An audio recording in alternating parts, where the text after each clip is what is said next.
There has never been a more appropriate time than now for us to explore the question of what America's role will be in the global marketplace and to develop solutions that will allow our country to remain a competitive place to conduct business. In March, we launched our first Harvard Business School Paths Forward event in New York City, signaling the next phase of the school's U.S. Competitiveness Project. The Paths Forward events will convene alumni and business leaders to explore solutions and commit to the steps they are willing to take to restore America's competitive stance.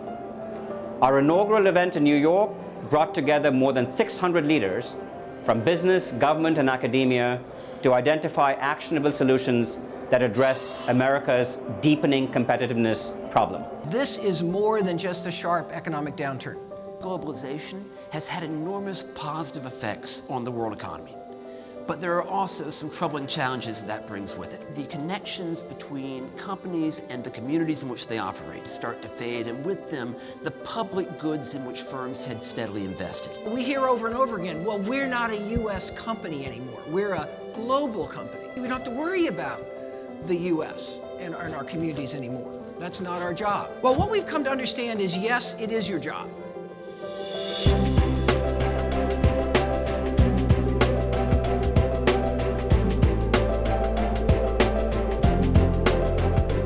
All of us in business depend on an environment from which we draw people and skill and various other kinds of assets. As much as government is critical and as much as we care about seeing if we can influence government, our real focus in this project is what's the role of business? What's the role of us? We need entrepreneurs to be out there finding solutions to the world's problems. We need people to take on even riskier projects. Make some of the long-term investments that will foster that innovative capability, and those tend to be around basic R&D.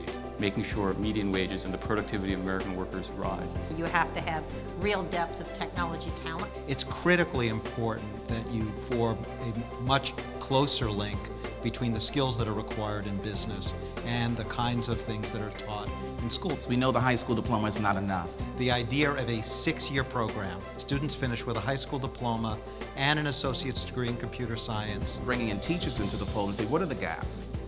How do we fill the gaps? We're weaker relative to other places with regard to applied science and engineering. And that was a deficiency in the New York educational offering. We offered 3 or 4 different locations and some capital, about $100 million, for the schools that might be interested in planting a flag in New York City. We need companies opening up their platforms collaboratively to other companies to build industries of the future. We've got a financial technology lab going on, which is bringing financial software companies from around the country and the world to New York to work with our major institutions. We set up workshops where we actually help small businesses learn about accounting, bookkeeping, how to present proposals to get funding. There is no shortage of things a large bank can do if they think about the community in which they live as their own. We created a free site on the web where any small business can go to Supplier Connection,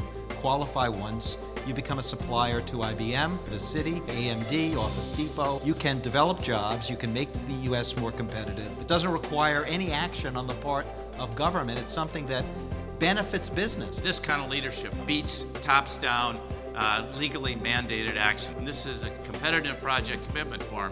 We'd like each of you to complete this form. And then we hope to do research on the best practices to see what's done so it can be shared from one part of the country to another. This is an evening about doing things and taking action.